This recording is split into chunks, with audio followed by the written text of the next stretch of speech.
Hey everyone, and welcome back for another deep dive. Yeah. Today we're tackling a question that one of you lovely listeners sent in Oh, excellent. about how to ditch toxic habits for a fresh start in 2025. Hmm. And they specifically pointed us to an episode of the Faithful Reflections podcast, Oh, okay. which lays out 4 behaviors to leave behind. All right. And I have to say, as I was listening to this episode, I was just highlighting like crazy. Yeah. There's so much good stuff. I think it's interesting how they tie in the personal growth with the spiritual aspect. Right. And especially with the new year approaching, Yeah. everyone's kind of thinking about self-improvement. Yeah, it's like a reset button for everybody. Yeah, totally. But one of the things that really stood out to me was how they talked about the negative impacts of comparison. Mm-hmm. Like, you can't get away from that these days, No. especially with social media. Oh, absolutely. It's like it's built for it. It is. How often are we scrolling through and just feeling envious of everyone else's highlight reel? Totally. And it's not even just social media. Right, It can yeah. be, you compare your careers, your relationships, just all sorts of things. Oh, yeah, everything. And the way they talk about it from this faith-based perspective is that it's really a source of discontentment. Right. And they even pull a quote from James 3.16 Oh, yeah. about it. The one about envy and selfish ambition Yes. leading to disorder and every evil practice. Yeah, It's kind of intense, but it makes you think. it does. Like, wow, is all this negativity stemming from just wanting what someone else has? Yeah. And from that, they go on to list 3 other behaviors that they consider toxic Okay. that can hinder not only our personal growth, but also our spiritual journeys. Okay. And they talk about gossip and negativity, the challenge of forgiveness, Right. and then something they call self-sufficiency over faith. All right, so let's break these down a little bit. Okay. Gossip and negativity. Yeah. That's something that resonates with everybody, Oh, for sure. whether you're religious or not. Absolutely. Everyone knows words have power. They do. And actually, Proverbs 16.28 talks about that too.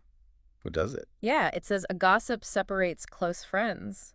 Wow. And I think no matter what your faith background is, we've all experienced the hurt that careless words can cause. Oh, yeah. You know, Absolutely. it's like that saying, if you don't have anything nice to say, don't say anything at all, Right. which can be hard. I'll admit I struggle with that sometimes. Me too. What about unforgiveness, though? Yeah. That feels a little heavier, Mm. a little more something that you might discuss in a faith context. It is interesting you say that Yeah, because yeah. they use a quote from Ephesians talking about letting go of bitterness and rage. Mm-hmm. But forgiveness is something that, even from just a purely psychological perspective, Oh, right. has benefits. Tell me more about that.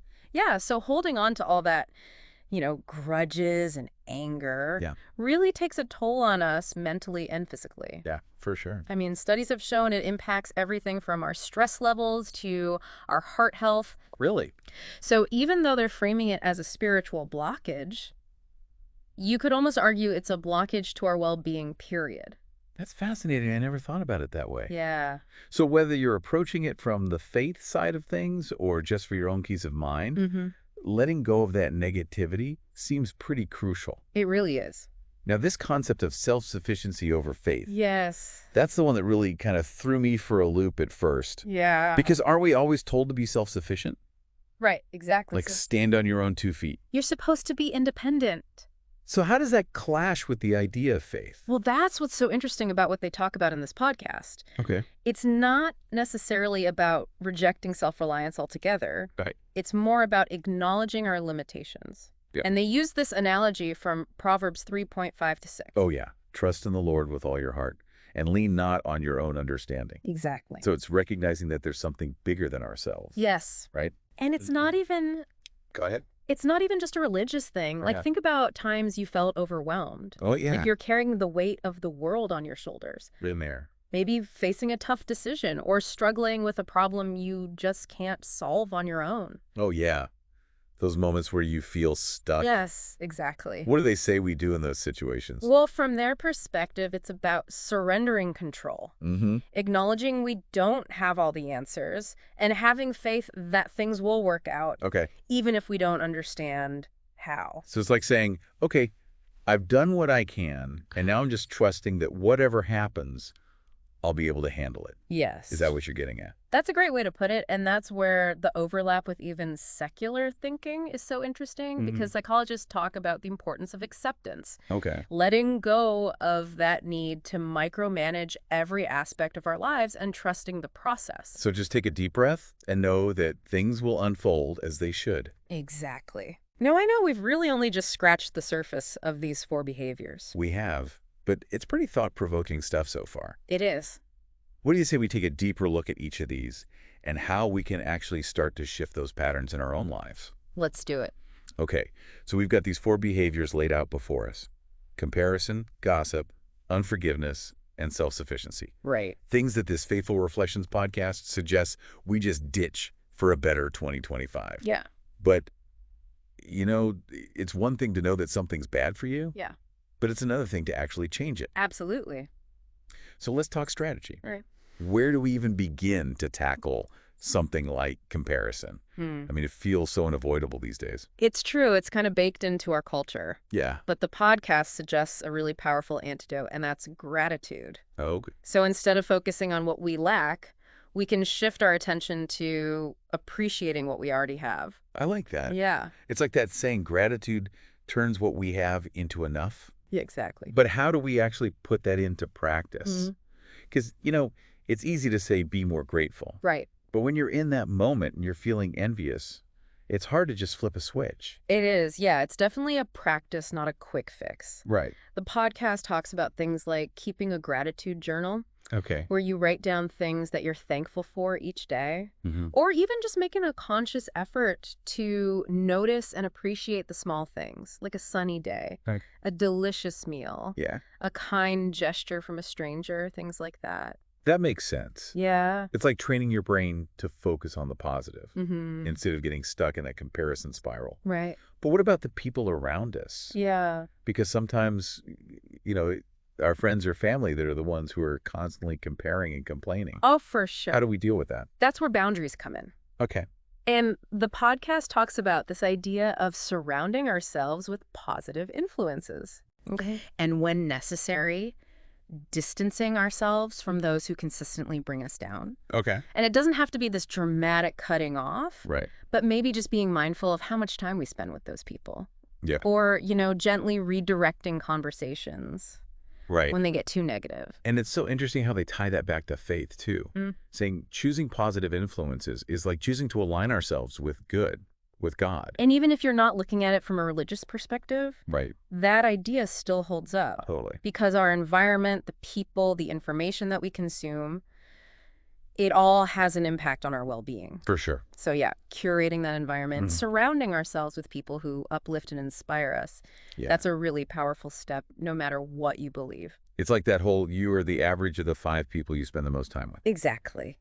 Okay, so we talked about comparison. Yeah. What about gossip and negativity? Any practical tips for taming our tongues? Well, the podcast emphasizes self-reflection and prayer. Okay. But even outside of a faith context, taking that time for introspection, really understanding our motivations Yeah. can be so beneficial. So before we speak, just taking a beat. Exactly. Is this gossip? Is this negative? Yeah. Is it helpful? Is it necessary? Yeah. They also talk about choosing words that build up rather than tear down. Okay. So think of it as like verbal encouragement, offering compliments, expressing appreciation, focusing on the positive aspects of a situation. I bet that shift in language not only impacts the people around us, but it impacts our own mindset too. Oh, absolutely. Like if we're constantly complaining, we're just reinforcing those negative thought patterns. You're creating a feedback loop. Yeah. Negative thoughts lead to negative words, which then reinforce those negative thoughts. Right. So breaking that cycle, Okay. consciously choosing to speak positively, can have this ripple effect on our entire outlook. I like that. Yeah. Okay, let's move on to something that feels a little heavier. Okay. Unforgiveness. Yeah. I think this is one that a lot of people struggle with no matter what they believe. Oh, for sure. It can be tough to let go of hurt and resentment. It really is. It's a challenge. Yeah. And, they frame it within a Christian context, quoting Ephesians about letting go of bitterness. Right. But I think the idea of forgiveness is really a universal human challenge. It is. And they stress that it's a choice, Okay. not a feeling. That's a good distinction. Yeah. Because a lot of times we think we need to feel ready to forgive before we actually do it. Mm-hmm. But what they're saying is the action of forgiveness can actually precede the feeling. Exactly, Yeah. yeah. And that's where the link between faith and psychology gets really interesting. Okay. The podcast suggests that prayer can help in this process, providing strength and guidance. But even from a secular standpoint, there are practices that can support us in making that choice to forgive. Ooh, like what? Well, things like therapy can be really helpful, to help us process our emotions, develop coping mechanisms. Okay. There are also techniques like mindfulness meditation, Right. which can help us observe our thoughts and feelings without judgment, Okay. creating space for compassion and understanding to emerge. So even if we don't feel ready to forgive in our hearts, we can still take steps to move in that direction. Absolutely. Okay. Both mentally and spiritually. It's like planting those seeds for forgiveness. Yeah. To grow over time. And, it's important to remember that forgiveness doesn't mean condoning the other person's actions. Right. It's about freeing ourselves from the burden of anger and resentment. It's about choosing peace over pain, even if it's difficult. Exactly. Now, speaking of difficult choices, Yes. let's tackle that last behavior on our list. Okay. Self-sufficiency over faith. Mm-hmm. This one seems to spark a lot of debate, even amongst folks who consider themselves spiritual. Oh, definitely. How can we be both self-sufficient and rely on something outside ourselves? Yeah, it feels like a paradox. It does. And the podcast kind of dives right into that tension. Okay. Using that quote from Proverbs about leaning not on our own understanding. Right. And they argue it's not about becoming helpless. Okay. It's about recognizing there's a limit to what we can control. So it's about acknowledging our humanity. Yes. Our imperfections, our need for support. Exactly. And what's so interesting is this concept resonates with a lot of secular philosophies as well. It does. Like if you think about the principles of Stoicism. Like a great example. Remind me about Stoicism. So Stoicism is this ancient philosophy that emphasizes accepting what we can't control Okay. and focusing on what we can. Okay. So it's about finding peace amidst chaos by aligning our actions with nature, with reason. So even though Stoicism isn't a religion? It shares that core idea of surrendering control. Exactly. Okay. Acknowledging that there are forces at play beyond our individual will. And the podcast suggests that this surrender, this trust in something bigger than ourselves, can actually lead to a greater sense of peace and guidance in our lives. That's what they say. It's like saying, okay, universe, I'm open to whatever you have in store.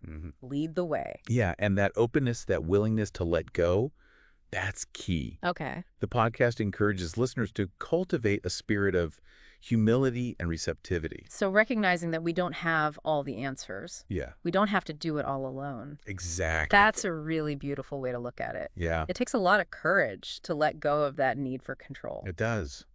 But it sounds like the potential rewards are huge. Peace, guidance, a sense of connection to something greater than ourselves. And that brings us back to the core message of this podcast. Which is that by shedding these toxic behaviors, comparison, gossip, unforgiveness, and self-sufficiency, we're not just improving ourselves, we're creating space for something more profound to enter our lives. It's like we're making room for growth. Yes. For connection, for something truly fulfilling. Exactly. And I think the podcast's concluding question really drives that point home. So what is that concluding question? Well, they ask, if these 4 behaviors, comparison, gossip, unforgiveness, and self-sufficiency, are holding us back, what positive actions can we take to embrace a more fulfilling and faith-filled 2025? I like that it's not just about what we're leaving behind, but what we're moving toward. Right. It's like setting an intention for the new year, but with a twist. Yeah, and that twist being that focus on faith, which is really at the heart of this whole podcast. They're suggesting that personal growth and spiritual growth are really intertwined. Okay.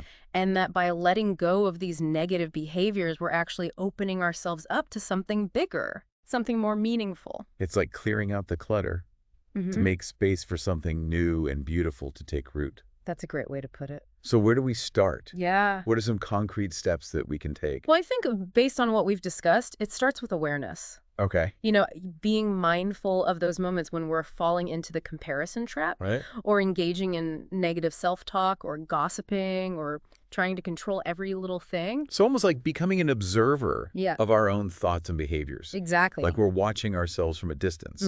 And then from that place of awareness, Okay. we can start to make different choices. Okay. So maybe we catch ourselves comparing our lives to someone else's online. Right. And instead of spiraling down that rabbit hole, Yeah. we choose to focus on something we're grateful for. Okay. Or maybe we notice ourselves about to say something unkind. Yeah. And we pause and choose to remain silent. It's like building a muscle.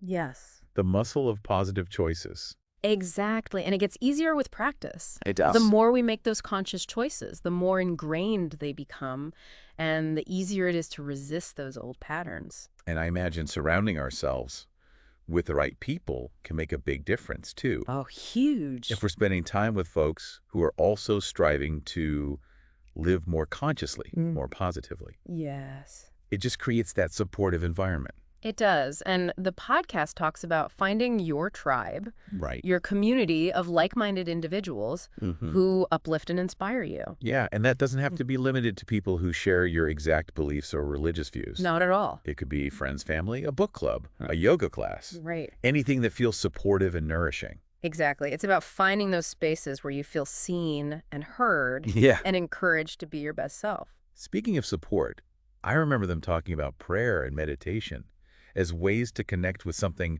larger than ourselves. Yes. They frame it as seeking guidance and strength from a higher power. But even if you don't identify with a specific religion, practices like meditation or spending time in nature Right. can really provide that sense of peace, of connection, Yeah. of tapping into something bigger.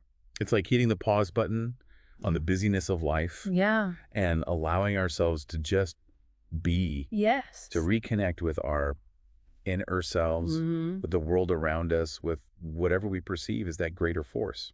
And from that place of stillness, of connection, it becomes easier to let go of those things that are no longer serving us. Right. Those toxic behaviors that are holding us back. And embrace the possibilities that lie ahead Yes. to step into that more fulfilling and faith-filled life. Exactly. It's about trusting the journey, trusting ourselves, Yeah. and trusting that we're being guided even when we can't see the path clearly.